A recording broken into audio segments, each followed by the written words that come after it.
एका दिवसाला आपल्याला 8 ते 9 आत्महत्या दुर्दैवाने आपल्या या राज्यामध्ये त्या ठिकाणी होत आहेत. नागपूरमध्ये झाल्यात, विदर्भात झाल्यात, मराठवाड्यात झाल्यात, या सगळ्या भागामध्ये आता त्या ठिकाणी आत्महत्या या सुरू आहेत. त्यामुळे अशा पद्धतीने आमच्या शेतकऱ्याला वाचवायचं असेल तर हे आंदोलन आमच्यासाठी महत्वाचं आहे. प्रशासनाला विनंती आहे की नेत्यांशी तुम्ही चर्चा करा, त्यांच्याशी संपर्क साधा, मंत्र्यांशी संपर्क साधा. आज आम्ही इथं हे आंदोलन आमच्यातले काही जण इथं सुरू करत आहोत. तुम्ही एवढ्या मोठ्या संख्येने इथं आलात त्यासाठी मी मनापासून आपल्या सर्वांचे या ठिकाणी आभार व्यक्त करतो. त्याच्याचबरोबर मी या मीडियाच्या मदतीने महाराष्ट्राचे तमाम शेतकरी नेते, सत्तेतले नेते, विरोधातले नेते, सामान्य लोक या सगळ्यांना मी आव्हान करतो की शेतकऱ्याला पाठबळ देण्यासाठी, पाठिंबा देण्यासाठी आपण जमेल तसं या आंदोलनाला त्या ठिकाणी यावं. त्याच्याचबरोबर ज्या शेतकऱ्याला इथं येता येत नसेल, आपल्याला सिस्टमच्या विरोधात लढायचं असेल तर मग आपल्याला आपल्या गावात, तालुक्यात, जिल्ह्यात सुद्धा अशा पद्धतीने आंदोलन करावं लागेल. कारण आपण आपल्यासाठी लढलो नाही तर मग उद्या जाऊन अडचणी आपल्यालाच राहणार आहेत. नेत्याला काही फरक पडत नाही. नेत्यांची मुलं चांगल्या कॉलेजमध्ये, चांगल्या शाळेमध्ये शिकतात. मोठ्या मोठ्या व्यावसायिकांना काही फरक पडत नाही. त्यांचं सगळं बरं चाललेलं आहे. एखाद दुसरा महिना त्यांचा वाईट जाईल पण वर्ष त्यांचं चांगलं जाणार आहे. पण येणारा पाऊस काळ खराब असल्यामुळे तुमचं अख्खं वर्ष नाही, पुढचे 2 वर्ष खराब जाणार आहेत. त्यामुळे या कर्जमाफीचा पूर्णपणे 2 लाखाचा लाभ प्रत्येक शेतकऱ्याला जर मिळाला नाही तर तुम्हाला म्हणजे शेतकऱ्याला खूप मोठी अडचण ही सोसावी त्या ठिकाणी लागणार आहे. म्हणून आपल्या सर्वांना सांगतो की हे आंदोलन आपल्या सर्वांसाठी अतिशय महत्वाचं आहे.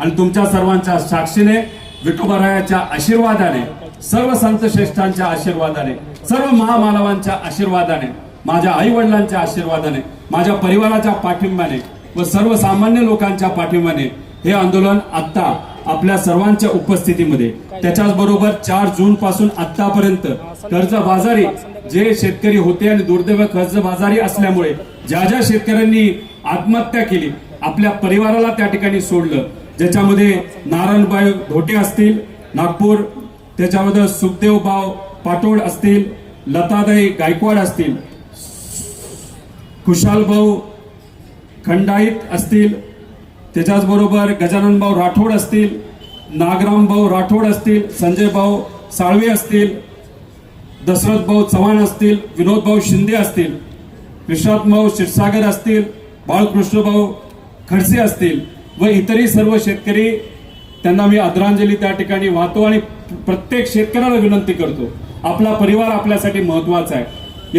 या सरकारला जाग्यावर आपण सर्वजण आणू, गुडघ्यावर आणू आणि तुम्हाला सरसकट कर्जमाफी देण्यासाठी या सरकारला सांगू. त्यामुळे कृपा करून कुणीही आत्महत्या त्या ठिकाणी करू नये.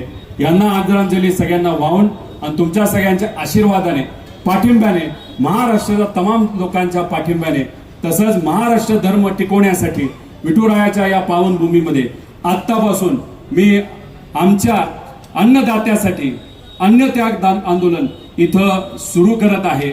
आता सरकारकडे खरं तर निर्णय गेलेला आहे की या आंदोलनाला असंच वाढवत ठेवायचं, शेतकऱ्याला असंच अडचणीत त्या ठिकाणी ठेवायचं का आमच्या अन्नदात्याला त्या ठिकाणी सहकार्य करायचं. त्यामुळे सरकारने या बाबतीचा योग्य असा विचार तिथं करावा अशी मी विनंती या सरकारला करतो. त्यामुळे 36 लाख शेतकऱ्यांच्या वतीने, आणि शेतकऱ्याला न्याय मिळाला तरच मजुराला न्याय मिळणार आहे, ग्रामीण अर्थव्यवस्थेला न्याय मिळणार आहे. ग्रामीण अर्थव्यवस्था चांगली राहिली तरच शहराची अर्थव्यवस्था ही चांगली राहणार आहे, तरच देशाची आणि राज्याची अर्थव्यवस्था चांगली राहणार आहे. त्यामुळे हे आंदोलन हे अख्ख्या महाराष्ट्राचं आहे, सामान्य लोकांचं आहे. आणि या आंदोलनामध्ये आमच्या बरोबर अनेक लोक सहभाग घेत आहेत. जे सहभाग घेतात त्यांचं मी मनापासून आभार व्यक्त करतो. या स्टेजवर जे माझ्या बरोबर पुढचे काही दिवस इथं अन्नत्याग आंदोलन करणार आहेत त्यांनीच कृपा करून, म्हणजे मोठे नेते सोडून जे कोणी इथे माझ्याबरोबर आंदोलन करणार आहेत, जे उपोषण करणार आहेत, अन्नत्याग करणार आहेत, त्यांनी या व्यासपीठावर त्या ठिकाणी थांबावं. त्याच्याचबरोबर आपल्याला आध्यात्मिक मार्गदर्शन करण्यासाठी इथं काही हबप महाराज इथं आलेले आहेत, त्यांचं मी मनापासून स्वागत करतो. त्यांनी केलेलं मार्गदर्शन आमच्या सर्वांसाठीच प्रेरणादायी इथं असेल. सर्व इथं असणाऱ्या मीडियाचे मी आभार व्यक्त करतो. तुम्ही सहकार्य करतात, तुम्ही हा विषय लोकांपर्यंत नेता, सरकारपर्यंत नेता, म्हणून कुठे ना कुठेतरी सामान्य लोकांचा फायदा होतो. काही दिवसांपूर्वी लातूर मध्ये असणाऱ्या एका शेतकऱ्याकडे बैल नसल्यामुळे स्वतःच्या पत्नीला नांगर तिथं ओढावा लागलं.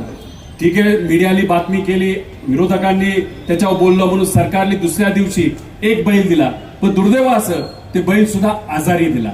तो इतका आजारी होता की शेतकऱ्याकडे पैसे नसताना सुद्धा बाहेरून पैसा घेऊन त्याला डॉक्टरचे पैसे भरावे लागले. म्हणजे स्वतःच्याच खिशातून दिलेल्या बैलाला नीट करण्यासाठी पैसा गेला.